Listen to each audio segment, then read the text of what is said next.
ಗಣರಾಜ್ಯೋತ್ಸವಕ್ಕೂ ಮುನ್ನ ಪಾಕ್ ಕಿತಾಪತಿ ಮತ್ತೆ ಗಡಿಯೊಳಗೆ ನುಗ್ಗಿದಂತಹ ಪಾಕ್ ಡ್ರೋನ್ಗಳು ಭಾರತೀಯ ಸೇನಾಪಡೆಯಿಂದ ಗುಂಡಿನ ದಾಳಿ.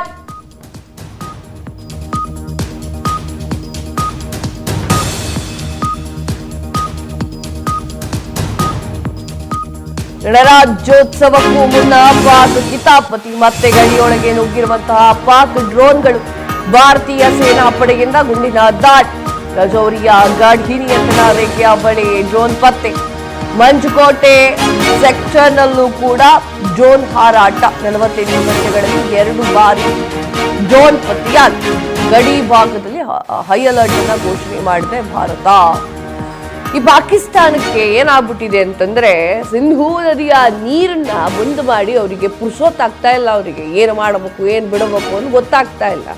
ಇನ್ನು ಭಾರತವನ್ನ, ಅದರಲ್ಲೂ ಕೂಡ ಕಾಶ್ಮೀರದ ಗಡಿಯನ್ನು ಶತಾಯಗತಾಯ ನುಂಗಬೇಕು ಅನ್ನೋ ಕಾರಣಕ್ಕಾಗಿ ಒಂದೊಂದೇ ಶುರು ಹಚ್ಕೊಂಡಿದ್ದಾರೆ. ಅವರಿಗೆ ಕುಮ್ಮಕ್ಕು ಕೊಡ್ತಾ ಇರುವಂತದ್ದು ಅಮೆರಿಕ. ಯಾಕೀಗ ಹೇಳ್ತಿದ್ದೀನಿ, ಅಮೆರಿಕ ಇಲ್ಲ ನಾನು ಕೊಡ್ತಾ ಇಲ್ಲ, ಕುಮ್ಮಕ್ಕು ಕೊಡ್ತಾ ಇಲ್ಲ, ನನಗೂ ಅವ್ರಿಗೂ ಸಂಬಂಧ ಇಲ್ಲ ಅಂತ ಅಂದ್ರೂ ಕೂಡ ಒಳಗೆ ಏನ್ ಬೇಕೋ ಅದು ಮಾಡ್ತಾ ಇದೆ. ಇವರ ಆ ಗಡಿ ಭಾಗದಲ್ಲೆಲ್ಲ ಡ್ರೋನ್ ಹಾರಿಸೋದು, ಅಲ್ಲೂ ಡ್ರೋನ್ ಹಾರಿಸ್ಬಿಟ್ಟು ಭಾರತವನ್ನ ಕಬ್ಜಾ ಮಾಡ್ಕೊಳ್ಬೇಕು ಅಂತೇಳಿ ಅವರ ಐಡಿಯಾ. ಹೇಳ್ತಿದ್ದೆ, ಈ ಜನ್ಮದಲ್ಲಿ ಆಗಲ್ಲ, ಮುಂದಿನ ಜನ್ಮ ಬೇಕಾದ್ರೆ ಮುಟ್ಟು ಬನ್ನಿ ನೋಡೋಣ, ಭಾರತನ ಮುಟ್ಟಕ್ ಬರ್ತಾರೆ ಡ್ರೋನ್ ಹಾರಿಸ್ಬಿಟ್ಟು. ಏನ್ ಮಾಡ್ತೀರಾ ಡ್ರೋನ್ ಹಾರಿಸ್ಕೊಂಡು?